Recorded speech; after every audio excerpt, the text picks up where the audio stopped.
All right, can y'all hear me? Y'all probably hear my computer too. Okay. All right, people.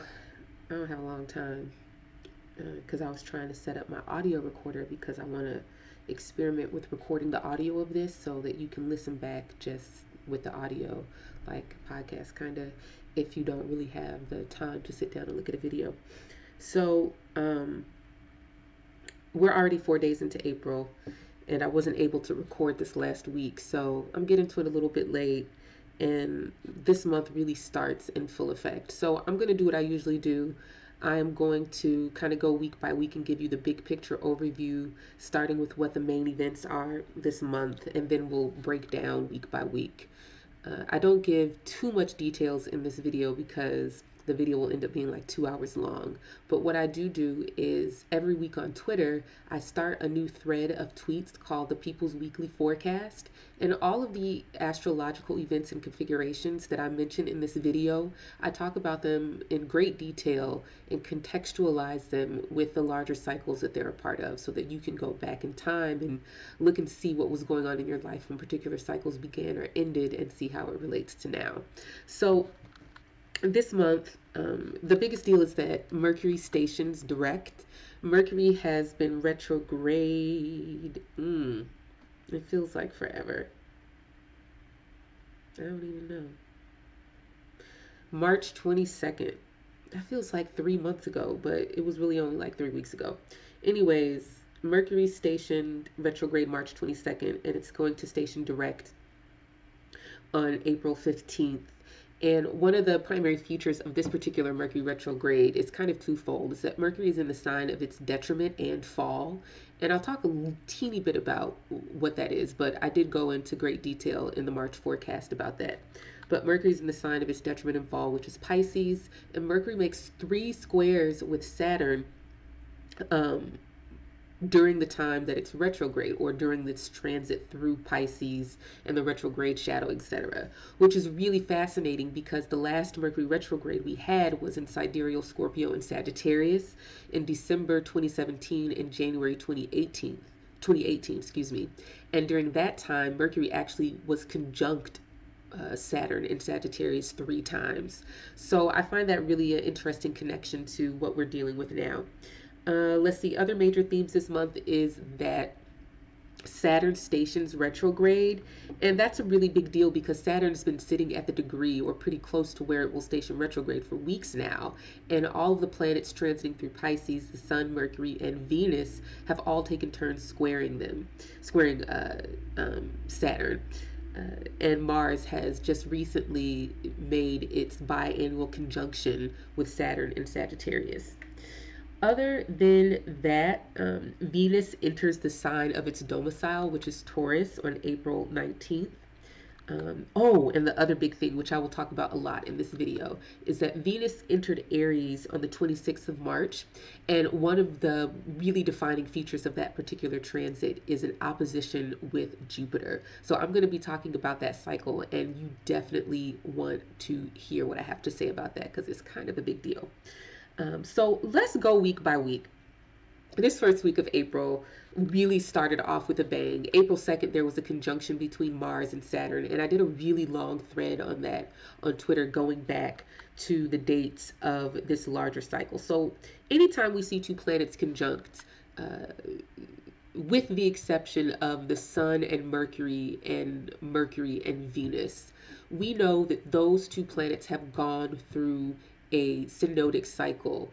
And Mercury has cycles with those other planets, but they're not the same because Mercury and Venus and Mercury and the Sun are only ever a sign or a sign and a half apart. But with all of the other planets, they go through these longer cycles with each other. And so we know that when we see a conjunction between two planets, at some point they were square, at some point they were opposed to each other, and they were square again, and then there was a conjunction. And so this really tells the full story that's happening. You never really can take an aspect out of the context of its entire cycle because what's happening with that aspect is a continuation of a larger story. So I have some dates here for you. Let me just pull up my notes here real quick on my phone. Okay, so Mars and Saturn conjunct at 14 degrees Sagittarius on April 7th, 2nd, excuse me. But that was the end of a cycle that started all the way back in August of 2016. Isn't that a long time? Well, there's two things happening there. First is that the Mars cycle is about 18 months, meaning that it takes about 18 or 19 months for Mars to come back to the same sign or degree of the zodiac. So you have to imagine that when Mars comes back to that same sign or degree, which was 15 Scorpio, where Saturn is no longer in Scorpio or at 15 degrees Scorpio. And so when Mars and Saturn meet up again, Mars has to travel a little bit further ahead in the zodiac in order to catch up with where Saturn is and start a cycle anew. So that meant that it took about, oh man, a year and some change for Mars and Saturn to catch up. Not at 15 Scorpio, but at 14 degrees Sagittarius. So after that conjunction, there was a square on January 18, 2017 at 28 degrees Aquarius in Scorpio. So that means that Mars had passed ahead of Saturn in Scorpio and moved forward through the zodiac and then met Saturn by square. That's really the hardest square. Why? Because Saturn here is in the superior position to Mars. Uh, Saturn is earlier in the zodiac and what we call overcoming Mars. And so you can imagine like a little kid running, and somebody grabs his collar, right? And it makes him slow down or stop or chokes him or makes him fall or whatever it may be. And this is what that square is really like because Saturn is in the superior position overcoming and dominating Mars when we're in that opening square. So that Mars is just traveling along, because right, they were conjunct once. So Mars is traveling along and it meets this square, but it cannot see Saturn. Saturn is behind it. And so Saturn acts as this restraining, blocking force that pulls on Mars. That was January 18th. Mars was at 28 Aquarius. I'm sorry, January 18th, 2017. And Saturn was at 28 Scorpio.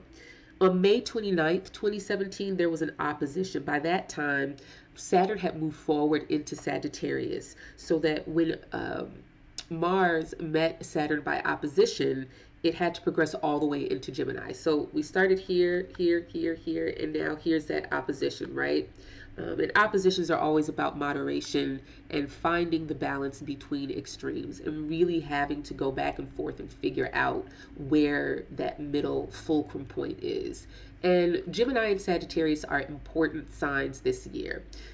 One, because we're in the midst of mutable madness, which means that if you have mutable signs in your chart, which are Gemini, Virgo, Sagittarius, or Pisces, it means that your chart is getting beat up by some transits. And beat up doesn't always mean a bad thing. It could just mean change in dramatic and swift ways. It can mean rapid conclusions or changes that come in unpredictable ways, or it can blow your situation up. That happens sometimes too.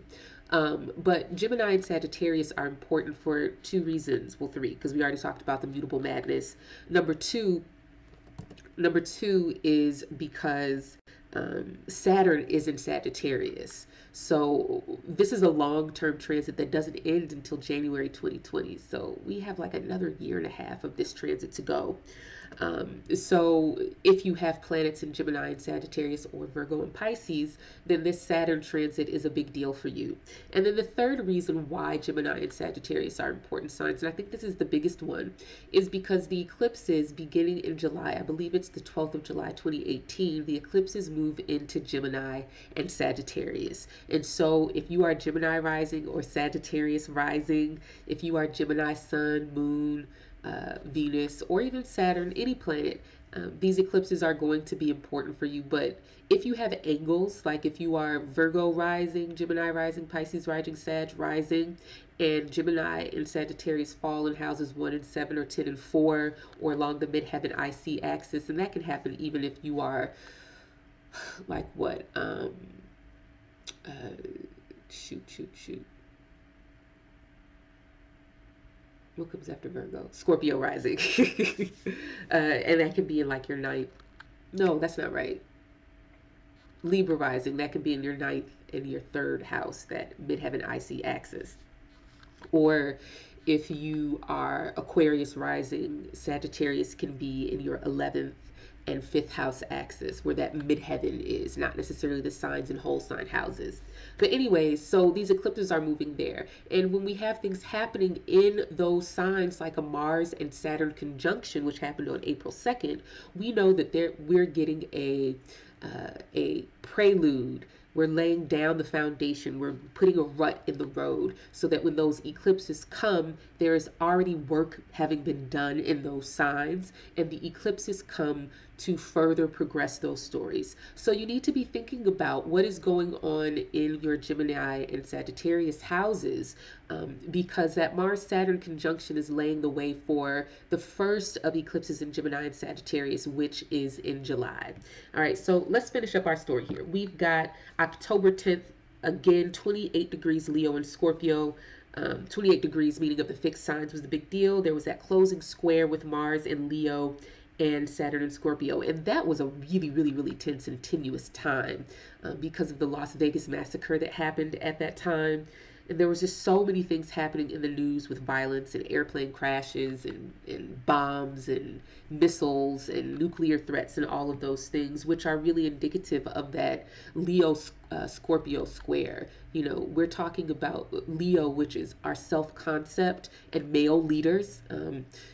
Leaders of countries or families or dominating male figures, and then Scorpio, which is about self-preservation, self-protection, and not necessarily being offensive, but being defensive in the way that you establish your boundaries. So we saw North Korea being defensive and building up their nuclear arsenal. They didn't shoot anybody, they didn't hurt anybody, but they made it clear that there was a boundary and a line that should not be crossed. And of course, that escalated and escalated and escalated to the point where, you know, people were sending tweets on Twitter as if they were in high school. But alas, here we are, April 2nd, 2018, with that Mars Saturn conjunction. Again, I did a long thread on that on Twitter. So if you go to my Twitter account and you click my media tab, you will scroll down and see an image. And I always start my weekly Sidereal Astrology forecast with an image so that you can easily find the beginning of the thread. So if you look for the week of April 2nd, one of the first things I talk about in that thread is this Mars Saturn conjunction. But I think the most important thing is twofold. One that I've already mentioned, which is that this is a precursor to Gemini and Sagittarius eclipses, which begin in July and continue in January of 2019 forward. Okay. And then the second piece is that when we're talking about all of these planets being in Jupiter ruled signs, which Mars and Saturn are included because Jupiter rules or commands Sagittarius, we are talking about our long-term, year-long trend of Jupiter in Libra, which has been very, very, very, very clear.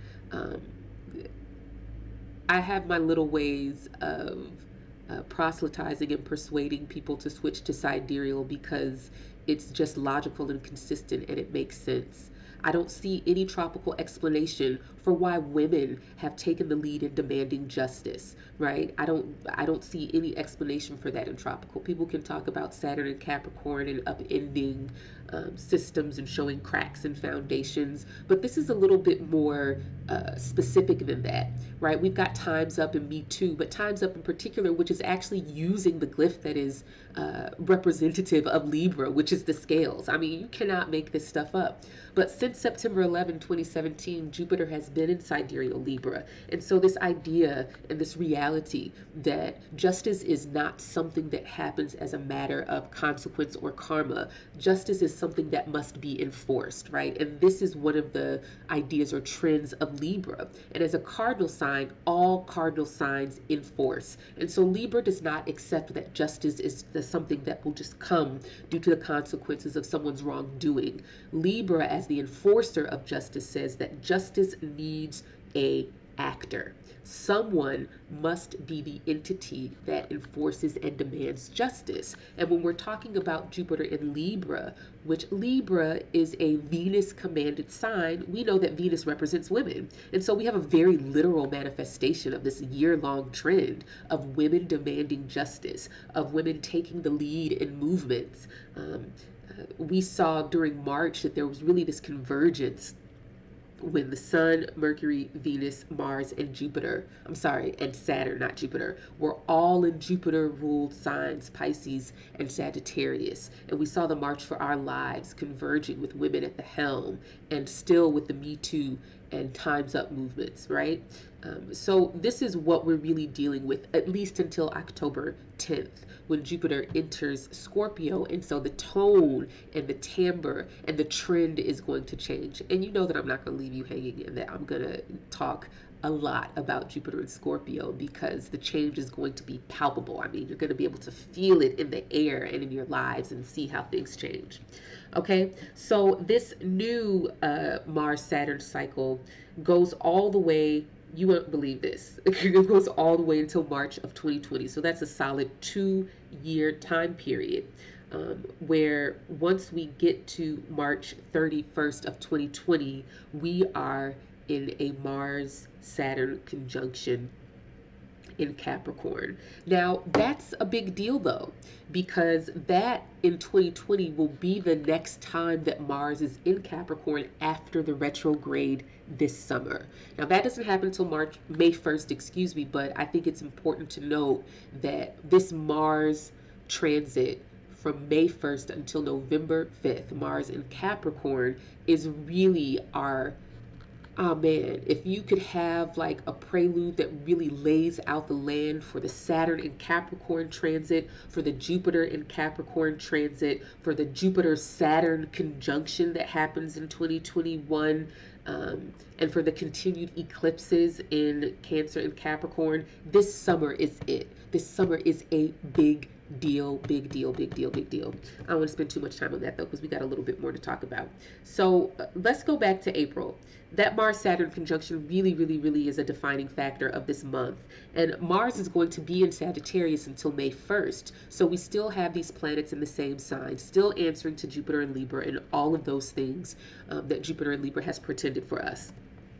So let us look now at the rest of this week that we're in now, because Mercury is still retrograde, and because Mars and Saturn are so close to each other, Mercury right now is sandwiched between malefics. It is retrograde and is soon to be separating from a square with Mars and applying to a square with Saturn, and that is called being besieged by malefics. It's one of the most difficult situations for a planet to be in. It's like being stuck between a rock and a hard place, because as soon as you escape one difficulty, you fall into another. Or as soon as there's one disruption in the form of Mars, there's a block, delay, or denial in the form of Saturn. There's a cutting off in some way. And so this is really a square that is difficult because none of these planets are in their own sign. None of these planets have any kind of essential inherent authority by being in their own sign. So that means that on the one hand, Mercury in Pisces, Mars in Sagittarius, and Saturn in Sagittarius are answering to Jupiter in Libra. So there's a commonality, there's a consensus there, but that doesn't take away from the difficulty of Mars. When we talk about Mercury, I'm sorry, of the square, excuse me. But when we talk about a Mercury retrograde and we talk about the kinds of disruptions and delays that can occur, this right now, today, and tomorrow, when Mercury finally completes that square with Saturn, is really what we're talking about. So I want to direct you to my thread on Twitter, my weekly forecast, because that's going to lay out a lot of the details for you. But one thing that I will say is that Mercury square Mars and Mercury square Saturn are different flavors. Mercury in Mars is more of a bickering, more of a disruption, more of a finagling and maneuvering to try to work through any difficulties. And it may feel like there are mines, laid beneath the ground, and you have to be really careful where you step. Mercury square Saturn is a little bit more difficult, I think, because, when unexpected things happen, you can kind of get your adrenaline, your fight or flight state, and respond and react. But Mercury square Saturn is that whole delay denial thing, people saying no, or you reckoning with the reality of your limitations and really trying to find the words to communicate or the language to articulate, and Saturn making it difficult because on top of already finding it difficult to put things into words when Mercury is in Pisces, because words tend to cheapen and not necessarily live up to what it is that you're trying to communicate when Mercury's in Pisces. Saturn is like, but are you even telling the truth? Do you have enough words? Do you have enough time? Are you being concise? Do you believe what you're saying? And Mercury is like, right? Like really struggling here. All right, let's move on to next week. Next week is a light week. The sun enters Aries, and I'm hoping that before that actually happens, I'll be able to publish my Aries ingress piece. The Aries ingress is a chart cast for the moment that the sun enters the sign of Aries. And it's a tool of mundane astrology, which is the astrology of nations or groups of people. So you cast the chart for the moment that the sun enters Aries or ingresses Aries, which is at 0 degrees, 0 minutes, and 0 seconds. And you set the location for the capital of the country that you want to forecast for. And so I did that last year, and that's still up on my blog, but I'm going to be doing it again this year, and hopefully I'll publish it before April 13th. That weekend, though, it gets spicy because Mercury is finally stationing direct, and this is at 10 degrees Pisces. And then there's a new moon in Aries. So this is a funky, funky, funky weekend. If you go back on my blog or my Twitter to the same date and time in 2017, there was a Venus station direct, a Saturn retrograde, a new moon. I think it was like a Mercury Mars conjunction or something like that, all happening at the same time. Excuse me, during this like 9th through 15th or 16th of April in 2017. And there was a lot going on. This year, it is not as busy, but I think that the convergence of the sun ingressing Aries and the new moon and Mercury stationing direct are enough. Now, one thing that's really interesting about Mercury stationing is that the direct is less difficult than the retrograde, because the retrograde is slowing down and appearing to stop and move backwards through the zodiac, whereas direct is slowing down, appearing to stop, and moving forward through the zodiac. And so traditionally, they liken the direct station as a man who is sick in his bed and who's finally getting his energy back and ready to get back to his life and his routine. He's not well yet, but the prognosis is good and things are looking up for him. And so this is what this Mercury is, this Mercury station direct is. Again, it gets so complicated because Mercury is in the sign of its detriment. And so all of the analysis and counting and organizing and articulating, communicating and calculating and figuring out the methods for doing things gets kind of muddled in Pisces, because Pisces is concerned with the bigger picture and connecting to something larger. But those who are clever can really figure out how to use this detriment to their benefit, not necessarily feeling like you need to press down on details, but being okay with getting in the arena or the ballpark of what you're looking for so that you can slowly, slowly, slowly do the process of refining rather than feeling like you have to pierce the target and get the bullseye right on at the first time. Just kind of easing into and kind of, figuring out how you're going to get into that space with your language or your calculations or whatever the Mercury stuff that you're doing. All right, that next week, beginning Monday, April 16th, we're getting busy. Saturn stations retrograde at 15 degrees of Sagittarius. So what's a big deal about this is that when a planet like Saturn, which already progresses relatively slowly through the zodiac, when that planet begins to station retrograde, it sits at the same degree of a sign for weeks. Okay, not FOUR weeks, but FOR weeks. Okay, so I'm looking at my ephemeris here that I have on my phone. Can you see that?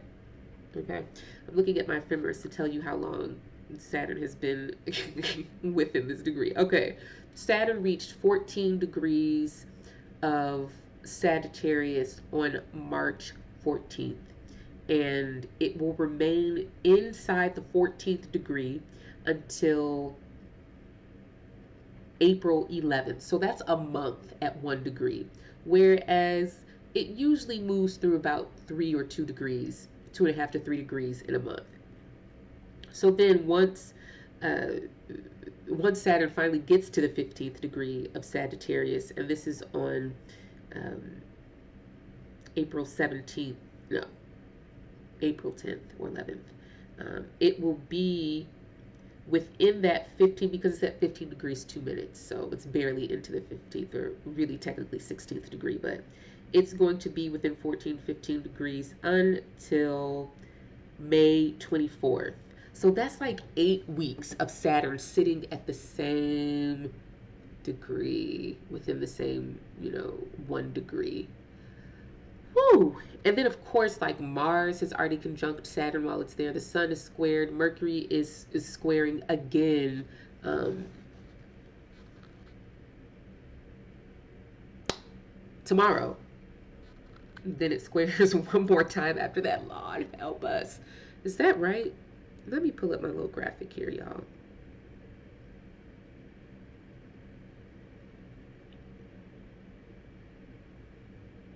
I'm looking at my little uh, handy Mercury retrograde graphic. If I had it prepared a little bit more, I would have been able to pull it up for you. But we're gonna be all right. All right, here's my 2017. All right, so that Mercury square, all right, we have one more. Oh my God. So Mercury square Saturn, April 5th, and then again on the 25th. Lord help us.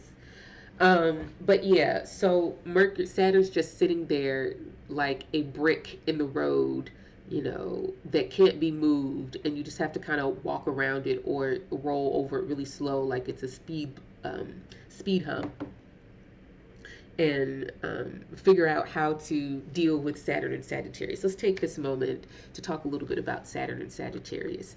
I like to make things really simple, and I don't like stereotypes or tropes. I'm really like a born preacher teacher. That's my Sagittarius rising with Jupiter there on the ascendant.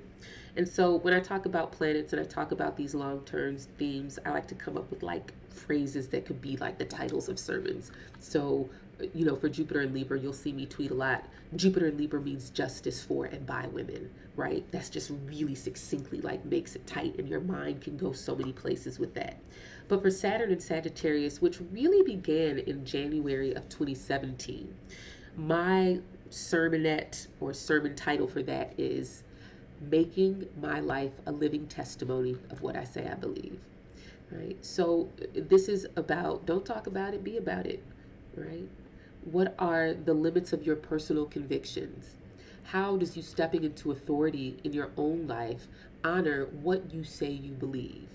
Who has the authority, to tell you what is true and why? Right? Sagittarius finds truth in experiences, in personal experiences, because this is fire. Fire has to act and do. It has to seek out fuel. It can't just sit there hoping that the fuel comes, right? It has to seek out that fuel and find what's going to keep that fire going. And for Sagittarius, this is experiences that fuel this sense of purpose and passion. Tickle a nose. That fuels a sense of purpose and passion for Sagittarius. So when we talk about making our lives, both individually and collectively, a living testimony of what we say we believe, what we're really saying is that I have limited time, energy, and resources. This is Saturn. And because Saturn is under the command of Jupiter, it means that before I can make use of my limited time, energy, and resources, I must consider Jupiter things. I must consider my personal myth, my experiences, my personal doctrine, my religious, moral, and personal political convictions. I must consider what I've defined as truth. I must consider, is it true because it happened? Is it true because I experienced it? Or is it true because I believe it? All right. And this is what conviction is about. So Saturn stationing retrograde is not a big deal in and of itself, in the sense that, oh, now that Saturn's retrograde, everything Saturn associated is backwards. Nah, I don't really think so. What is important is this time period around Saturn station retrograde and Saturn station direct, because it's sitting in this one particular place of the zodiac. And all of the planets that would make aspects with Saturn, it's in this way where Saturn's just like this, and all the planets are still moving, but Saturn isn't. And so Saturn becomes this force to be reckoned with. Saturn already is a force to be reckoned with, right? Saturn is talking about the inevitability of our limitations, the fact that we cannot live forever. There are only 24 hours in a day. We must spend some of them sleeping, some of them eating, some of them bathing and caring for ourselves. Everything cannot be spent working. right? But Saturn in Sagittarius reminds us that even though we have these limitations, we have all these things going on, that there is a measure by which we can decide how we're going to invest our time, energy, and resources. And that is in those things that align with our convictions. That's how we make our lives a living testimony. So I just gave all of y'all who are having your Saturn returns, like the basis of your whole Saturn return in one little sermonette there. But anyways, on the same day, oh, this is so juicy, y'all. That's gonna be a big day, April 17th. Okay, on the same day that Saturn stations retrograde in Sagittarius, Venus finally meets up with an opposition to Jupiter. Venus is gonna be at 26 Aries and Jupiter is at 26 Libra. And let me just tell y'all how big of a deal this is. All right, we got to go back in time for that. We're going to go back to November 13th of 2017. Why? That was the day that Venus, in its own sign, at home, made a once in every 12 years conjunction with Jupiter in Libra. That doesn't happen every year. It doesn't even happen every 2 or 3 years. It only happens every 12 years, because every 12 years, Jupiter comes back to the same sign. And so it takes 12 years for Venus to probably finally say, oh, it's nice to meet you here, Jupiter and Libra. Welcome to my home, right? So that would have happened in, what, 2005? Is that correct? Or is that 2006? Is that 2005? Yeah. 2005 would have been the last time that Venus and Jupiter made a conjunction in Libra, right? So they made it in November 13th of 2017, and that was a big deal because it's like, here comes women, here comes Jupiter's, our trendsetter, and really inaugurating that Jupiter in Libra trend in year-long transit. And so now, on April 17th, Venus meets by opposition. Now remember what I said. Anytime we see any aspect between two planets, with the exception of Mercury and the Sun, and Mercury and Venus, because of their special relationship with each other, we know that there was a conjunction, square, opposition at some point. And so we need to pull back on our magnifying glass and really get that whole cycle within our purview. So November 13th was the conjunction, and I believe it was January... Or was it February? Yes, February 4th. Venus at 28 Capricorn in that opening square with the Jupiter in Libra. So that was the square going back to the conjunction. So just a little, I do this every video, but I think that repetition makes you guys remember. The conjunction is the seed. They're together. They cannot see each other. There's no differentiation. They are one. The square, let me do my little thing here. The square is the dissonance, the conflict between Libra, in this case where Jupiter is, and Capricorn, where Venus was on February 4th. And the square here is between principle and practicality. The principle, right? I'm mad because of the principle, the righteous indignation, right? The intention, the gall, how dare, right? That's Libra. And Capricorn is like, yeah, and so what? Here we are now, right? This is what we have to deal with at this point. And Libra's like, no, it's the principle that counts. It's the principle that matters. And you can't make me. And Capricorn is just like, oh, all right, well, when you get off your high horse and you're ready to deal with reality as it is, then you can come talk to me. And that's a really big, side note, that's a really big conversation, because Mars in Capricorn for like 5 months, well, really only like 4 months of the transit, is going to be square by sign Jupiter. They never meet by exact degree, but they're square by sign, which is good enough for me. All right. So now Venus in Aries. And you have to remember that this is like a weird one-sided kind of relationship, because wherever Venus is, it doesn't matter if it's in Libra or Capricorn or Aries or Cancer, which is all of these, points that it's going to make. Jupiter still has to answer to Libra. Jupiter still must consider women. It must consider other people. When we talk about Libra or Venus ruled signs, we're talking about having to consider other people, right? Whereas Mars ruled signs like Aries and Scorpio is like, I don't la la la la la, right? I don't have to consider other people. I need boundaries. Okay. But when we're talking about Venus, it's like you don't get to move forward on your own volition. You don't get to do just whatever you want to do. It's not just you here. You have to consider other people. And so the opposition then between Venus and Aries and Jupiter and Libra becomes a really interesting one, because Venus is in its detriment in Aries. That means that Venus likes to do things by considering other people. It likes to make other people comfortable. It likes to consider, how should I look? How should I behave? How should I feel? How does this make them feel? Okay, am I going to adjust and adapt and move myself around so that I can make other people comfortable and so that I can get what I want?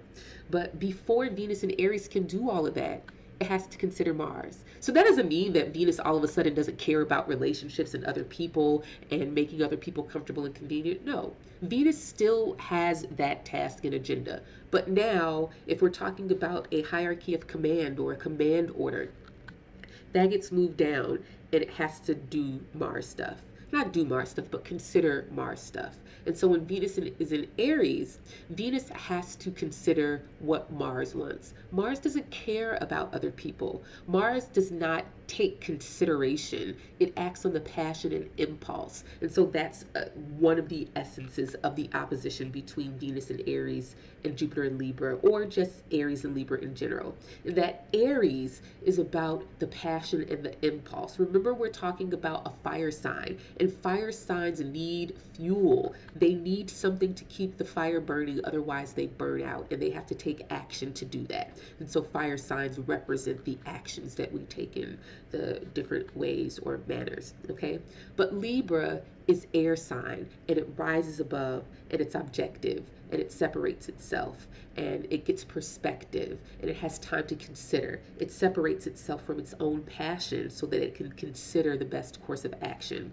And so when we have that opposition, we're pulling that tension, that extreme from one end to another of, do I act on my passion? Do I take the risk? Do I, I'll say Venus in Aries is like, in order for me to make other people comfortable, in order for me to be liked, to be loved, to experience pleasure, joy, creativity, art, and beauty, I must be willing to take a risk. I have to step out and take the lead and trust that other people are going to catch on, right? And so this is where we meet a crisis point, a crux, and a culmination in all of these movements for justice, especially the ones that are specifically around women's issues, but even the ones that are being led by women.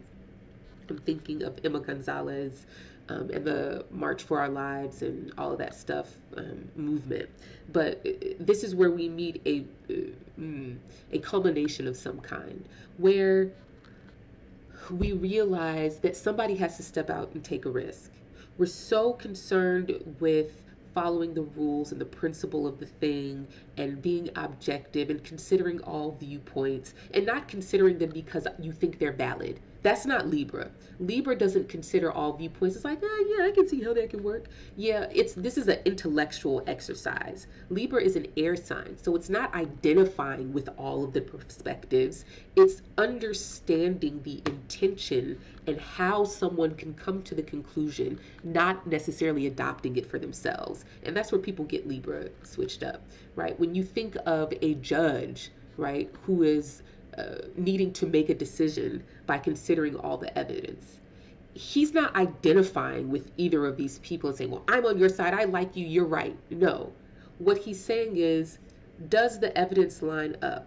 Does the intention, are you telling the truth? What does the law say, right? So it's an intellectual objective exercise. The whole point is to get outside of your own feelings. And so we've had a lot of that recently because that's what's required for people to come together. You must consider other people's opinions and see where there is consensus. What's the unifying underlying consensus that allows people to come together?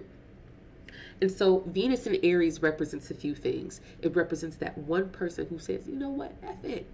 I'm going for it. And y'all can come with me or you can stay aligned. Spoiler alert, they're going to come with you. Venus is saying that somebody has to take the risk and go for it. We can't just sit here deliberating and twiddling our thumbs and thinking about, well, I don't know, the principle the law says, and so, right? No, right? This is not an intellectual masturbation exercise. This is like somebody got to get up and do something, all right? So who is going to be that woman who gets up and does something and finally says enough? I have so many scenarios in my mind of thinking about how this can play out, but I'm very specifically interested in how Dear Donald's various forays with women over the course of the year are reaching this point where there are two cases out there involving women that can land him in court and having to testify. And we know what happened 12 years ago when Donald was in the same season that he's in now. He was forced to testify for someone that he tried to bully via a lawsuit. And when he was forced to testify, he was caught in over 30 lies, right? About how much money he actually made and how much property he actually has and where he gets his money from and all of these different things. And so now the difference is that he is in the most visible position in the entire world. So if you think that you can get into a situation where you're under oath or you're having to file a deposition and be recorded testifying under oath and everyone is watching you, right? Are you gonna lie then? The stakes are much higher now. But this brings in all of our themes. We're talking about Jupiter in Libra, injustice, fairness, equality, courts, judges, attorneys, significant women demanding justice. And Venus is like, all right, let me step outside the need for consensus and progress the narrative here in a way that makes things move forward and gets us up off of our, heinies. All right. So we're almost through, y'all, for real. We're almost through. Venus enters Taurus, and I'm going to talk about that on Twitter when the time comes, because Venus entering Taurus is a big deal. I love it when planets come home, especially Venus. It means good food. It means indulging, pleasure, and all of those things. I do have a nice little blog post on my website, thepeoplesoracle.com, and if you click the menu, the little 3 bars, if you're on your mobile phone, or you click at the top where it says about, I think, you'll see zodiac signs, and Taurus is up there. That was one of my favorite threads to do. It was really fun. All right, we've got 2 more main events in April's. That is the final Mercury square Saturn. Lord help me, in the words of our brother Donny Hathaway. Mercury square Saturn at 15 degrees. This is on April 25th, and then the full moon in Libra. I've talked about Mercury square Saturn so much, I'm going to skip over it because I don't want to spend too much more time on this video. 45 minutes seems to be like a really sweet spot for me, and I'm almost there. I want to talk about this full moon in Libra on April 29th, and let me tell you why. Ooh, I get so excited talking about this stuff, y'all. All right, so, okay, later this year. Ooh, let me get my calendar so I can tell y'all. Ooh, I'm so excited. Okay, wait a minute. Let me get my dates right. September 1st, right? September 1st, 2018, Venus enters Libra. How long will it be there? My dog. Till January 1st, 2019. Venus in its own sign for 3 months. Are you kidding me? Oh, that is so good. All right, so that's a big deal. But why is Venus going to be in the same sign for 3 months? Aha! It is because Venus is going to go retrograde in Libra. Now, Jupiter will still be in Libra for about 6-7 weeks of that transit, but they won't meet up again because before Venus can catch up with Jupiter, Venus is going to go retrograde and Jupiter is going to move on to Scorpio on October 10th. But why is the full moon a big deal? Oh, because the full moon is at 15 degrees Libra. And guess where Venus stations retrograde? On October 5th of 2018, 16 degrees. All right, it's probably not even a whole degree difference. So this is a big deal. For us to have a full moon in April at the degree where Venus is going to station retrograde in October means prelude, trigger, right? I use all of those words to mean that we're putting a groove in this part of our chart. We're laying down the plot pieces. The characters are aligning and arranging themselves. We are getting the gist of the story. We can foresee the potential conflicts, the denouement, the climax, right? All of these parts of this narrative. So that when we get to this full moon in Libra, this is really a tipping point for so many things. It's a tipping point for let's go back. Let's go back. We're going back to November 13th of 2017. Why? Because Venus was conjunct Libra at 13 degrees. So this mid degree of Libra is hot, y'all. And we get to April 29th and there's a full moon in Libra, and then we get to October 5th and there's Venus stationing retrograde in Libra. This is all big deal stuff.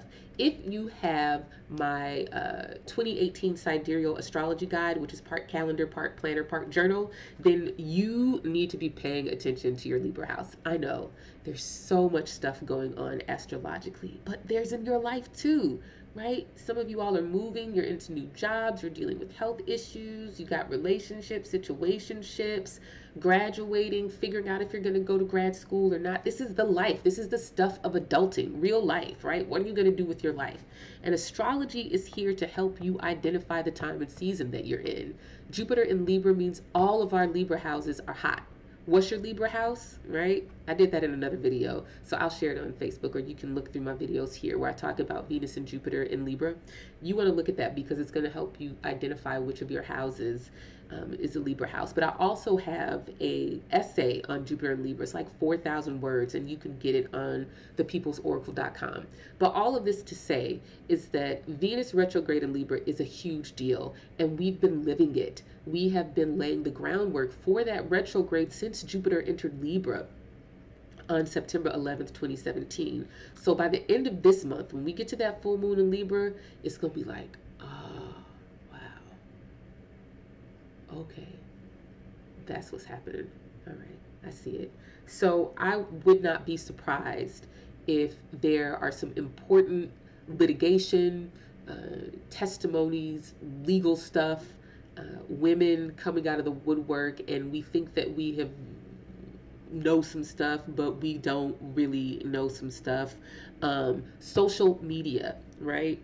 I said last year that this was going to be a tough year for Mark Zuckerberg, and he's actually testifying in front of the House, I believe, Judiciary Committee. I'm not sure, but it's on April 11th. All of this is Jupiter in Libra, right? Jupiter transits come to say, I know you thought that you were going to ... but let me show you, right? It's about expanding beyond the limitations of something. Okay, and so in Libra, this is about our relationship, the ties that binds, our connections, the social fabric, right, which is very much dependent on social media these days. So it's no surprise that we're getting all of this news about social media and the ways in which they have not been using our information in ethical ways, etc., etc., etc. This month is so interesting, and whenever I finish one of these, or I finish like a weekly thread, I get so excited about the next one because I get to talk about Mars and Capricorn. I've been chomping at the bit waiting to talk about Mars and Capricorn, and that happens on May 1st. So you know, before we even get to May, I'm gonna be doing this video because I can't. I'm gonna have to do a whole video by itself on Mars and Libra and a blog post. Oh my God. All right. So this was great. Thank y'all so much. Check me on Twitter. I'll be talking about the rest of this week's juicy stuff in my weekly sidereal astrology forecast called The People's Weekly Forecast. And again, you know, I'm constantly retweeting it, but if you go to my media tab, you can scroll down a little bit and you'll see a graphic that has the People's Weekly Forecast, week of April 2nd, or whatever week it is, and then a list of the major astrological configurations and events for that week. All right, you guys are great. I hope y'all are hanging in there with this wretched Mercury retrograde, but just take it slow. Be easy. Peace.